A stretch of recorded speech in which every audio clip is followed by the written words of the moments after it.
In this video, I'm going to continue with NumPy. There are certain types of data an array can belong to, and we use letterings to represent them in Python. B for Boolean, F for float, C for complex float, U for unsigned integer, I for integer, M for time delta, O for object, S for string, U for Unicode string, V for any other kind of data, void, M for datetime. D-type attribute of an array gives the data type of the array.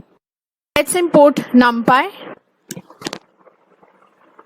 Create an array using the array function and determine the data type. Let's print the D-type of array A. Since the array contains floating numbers as well as integers, the data type of array A is float64. Here, create an array having integer data. We use dtype argument to select the type of data we are passing to the array function. Let's print the array and its data type afterward. Int 32, as all the numbers are integers in this array. Let's convert data type of an array A into another using asType function and create a new copy B. Here we are converting A into another array B containing integer data only. asType convert each constituent of the array to the nearest whole number.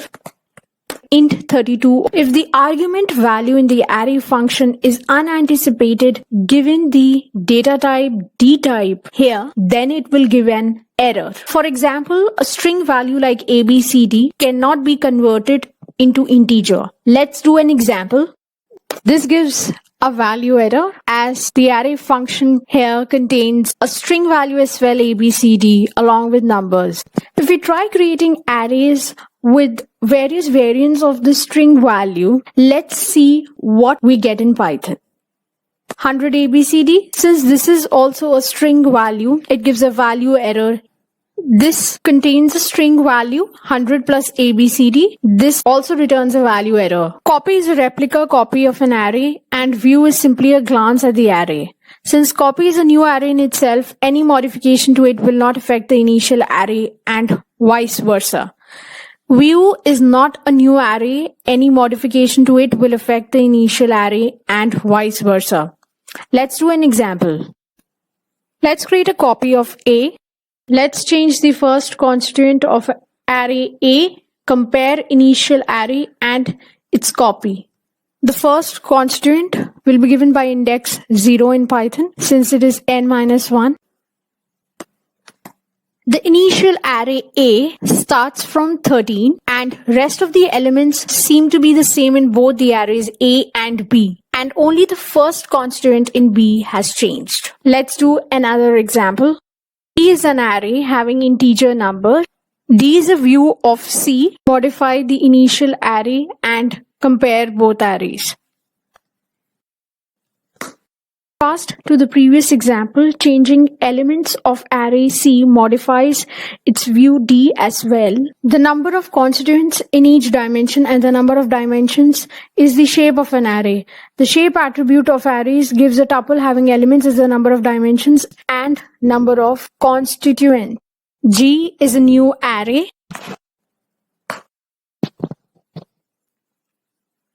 Shape attribute of the array object gives a tuple with the number of dimensions 4 and the number of constituents in each array 3. Let's create an array using a vector of 4 values and having 4 dimensions using ndmin attribute.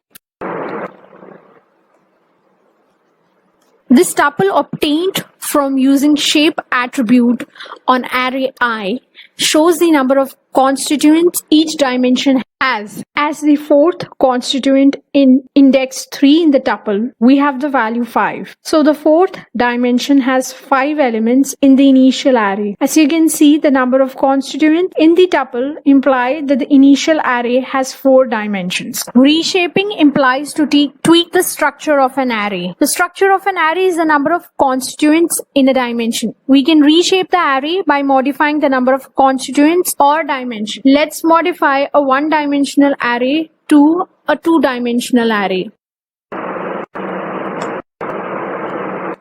Here, the parameters passed to the reshape function are constituent number of arrays and number of constituents in each array. Let's do another example. Syntax of reshape is reshape total number of header arrays, constituent number of arrays, and number of constituents in each array. This is the newly created DJ array. So you can see 2 are the total number of main arrays it is divided into, and the number of constituent array in each of these main arrays are 2, and 3 is the number of constituent in each of these arrays. An array can be shaped into another form of array as long as the constituents in both the forms are same. A 10 constituent one-dimensional array can be reformed in a 5 constituent 2 rows two-dimensional array. However, it cannot be restructured in a 4 constituent 3 rows two-dimensional array, as that would take 3 into 3, that is 12 constituents. Let's try doing this. E is a one-dimensional array having 10 constituents. As you can see, it gives an error that it cannot reshape array of size 10 into shape 4-3. Flattening array refers to changing a multi-dimensional array into a one-dimensional array. Let's do an example. ABC consists of one-dimensional array as its constituents. It's a two-dimensional array. As you can see, it consists of only 0-dimensional constituents as its elements now. So ABCN is a one-dimensional array now. We use reshape -1 to convert a multi-dimensional array into a one-dimensional array. Thank you for watching the video. Please subscribe to the channel for more videos on data analytics.